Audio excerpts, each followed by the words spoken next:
बहन की शादी को 12 साल हो चुके थे। उसका ससुराल पड़ोस के गांव में था, लेकिन मैं अब तक कभी उसके घर नहीं गया था। लेकिन वो कभी कभार सबसे मिलने घर आती थी। एक दिन मेरी पत्नी ने मुझसे कहा कि तुम्हारी बहन जब भी आती है तो उसके बच्चे पूरे घर पर कब्जा कर लेते हैं और बहुत परेशान करते हैं।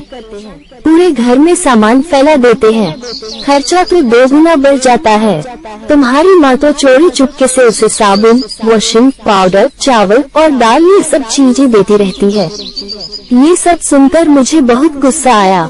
मैं मुश्किल से घर का खर्चा चला पाता हूँ और मेरी माँ मेरी बहन को सब कुछ दे देती है। एक बार बहन घर आई थी, तभी उसके बेटे ने टीवी का रिमोट ही तोड़ दिया। मुझे गुस्सा आ गया और मैंने अपनी माँ से कहा कि दीदी को ऐसे बार बार घर नहीं आना चाहिए, बस दिवाली पर ही आया करे और जो तुम झोला भर के सामान देती हो वह भी बंद कर दो। माँ ने कुछ नहीं कहा, पर बहन ने सब सुन लिया था, लेकिन वह भी कुछ नहीं बोली।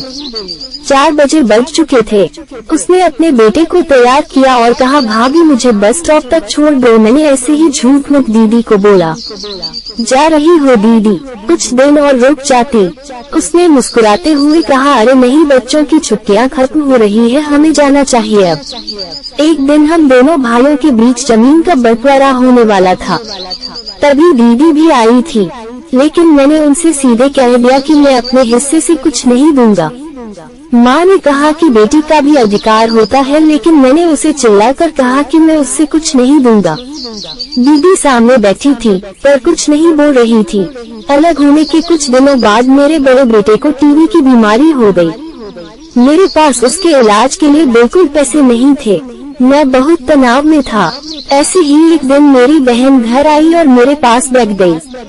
उसने अपना हाथ मेरे सिर पर फेरा और कहा कि तुम तनाव में हो क्या?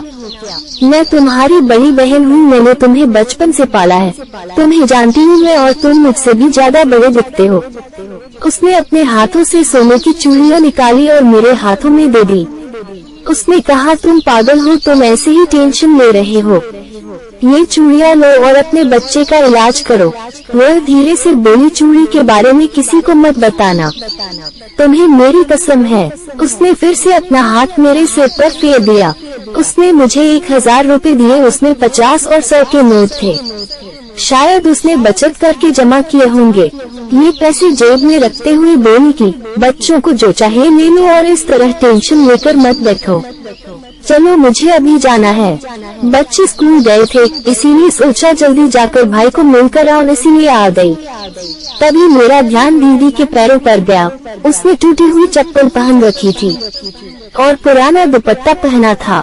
वह जब भी घर आती थी उसके कंधे पर हमेशा वही दुपट्टा रहता था। बहुत जल्दबाजी में चली गई और मैं कुछ नहीं बोल पाया।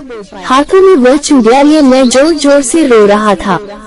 हम भाई कितने स्वार्थी होते हैं ना, पल भर में बहन को पराया कर देते हैं और बहनें अपने भाई का जरा सा भी दर्द बर्दाश्त नहीं कर पाती। उसके घर में वो कई समस्याओं का सामना करती है। दोस्तों, हमें थोड़ा समय देकर और अपनी बहन से हाल चाल पूछना चाहिए। बस एक पल के लिए मुस्कुराएंगे, उतना काफी है। उन्हें हमसे और कुछ नहीं चाहिए होता है। ये सच है। किसी ने कहा है कि एक बहन दूसरी माँ होती है।